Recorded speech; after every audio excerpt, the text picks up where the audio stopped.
नवामुंडी में railway line किनारे बरसों से कच्चे पक्के मकान बनाकर रह रहे आजाद बस्ती एवं टाटा हंटिंग के सैकड़ों गरीब परिवारों में मंगलवार को उस वक्त हड़कंप मच गया जब रेलवे की ओर से अपने अतिक्रमित भूमि को खाली कराने के लिए विशाल जेसीबी मशीन रेलवे गेट के निकट खड़ी कर दी गई। रेलवे प्रशासन के प्रकोप से बचने के लिए रेलवे लाइन किनारे बरसों से झुग्गी झोपड़ी बनाकर रह रहे लोगों ने आनन फानन में स्वयं अपने ही हाथों अपना आशियाना उजाड़ने में जुट गए। अब आजाद बस्ती एवं टाटा हंटिंग के सैकड़ों परिवारों के समक्ष विस्थापित होने और रोजी रोटी की गंभीर समस्या उत्पन्न हो गई है। जानकारी हो कि रेलवे लाइन किनारे स्थित आजाद बस्ती एवं टाटा हंटिंग बस्ती में सैकड़ों गरीब हरिजन आदिवासी के अलावे काफी संख्या में अल्पसंख्यक समुदाय के लोग बरसों से पूर्व से झोगी झोपड़ी बनाकर किसी तरह अपनी रोजी रोटी चला रहे थे, लेकिन 2 वर्षों के अंतराल में रेलवे की ओर से बस्ती वासियों को करीब 4 बार नोटिस तामीला कराकर नोटिस मिलने की तिथि से मात्र 48 घंटे के अल्प समय में रेलवे की अतिक्रमित भूमि से अपना आशियाना हटवा लेने अथवा नोटिस तामीला के मात्र 48 घंटों के अंदर रेलवे की अतिक्रमित भूमि में मिट्टी कटाई का कार्य शुरू करवाने की चेतावनी जारी की गई थी। साथ ही कहा गया था कि कार्य की निष्पादन के दौरान किसी प्रकार की गड़बड़ी के लिए रेलवे प्रशासन जिम्मेदार नहीं होगा। दरअसल रेलवे प्रशासन द्वारा जारी नोटिस में स्पष्ट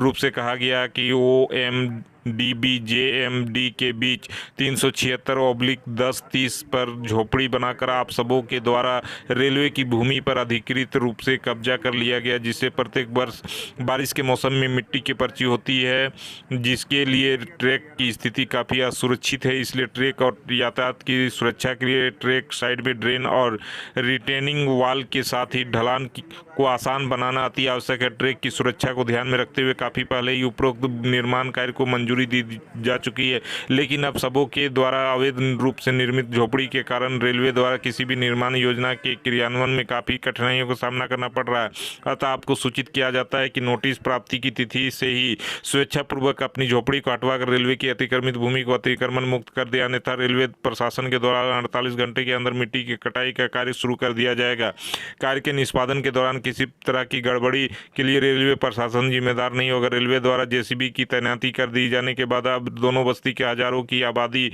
के समक्ष उनकी रातों की नींद और दिन का चैन छीन गया। जो सक्षम लोग थे उन्होंने अपने अपने सामर्थ्य के अनुसार दूसरी जगह जमीन खरीद कर अपना आशियाना बना लिए हैं, लेकिन अन्य लोगों ने पिछली बार अपना आशियाना बचाने को लेकर सांसद श्रीमती गीता कोड़ा से गुहार लगाई थी, जिसके बाद सांसद गीता कोड़ा स्वयं कांग्रेसी कार्यकर्ताओं के साथ बस्ती पहुंची थी और लोगों को रेलवे विभाग से वार्ता कर उन्हें उजड़ने नहीं देने का आश्वासन दी थी। इस संबंध में सांसद गीता कोड़ा एवं पूर्व मुख्यमंत्री मधु कोड़ा ने चकदरपुर स्थित रेलवे कार्यालय जाकर रेलवे के वरिष्ठ अधिकारियों से मुलाकात की और वर्षों से झुग्गी झोपड़ी बनाकर रह रहे गरीबों की आवासीय समस्या का समाधान निकालने की बात की थी। कुछ दिनों पूर्व मुख्यमंत्री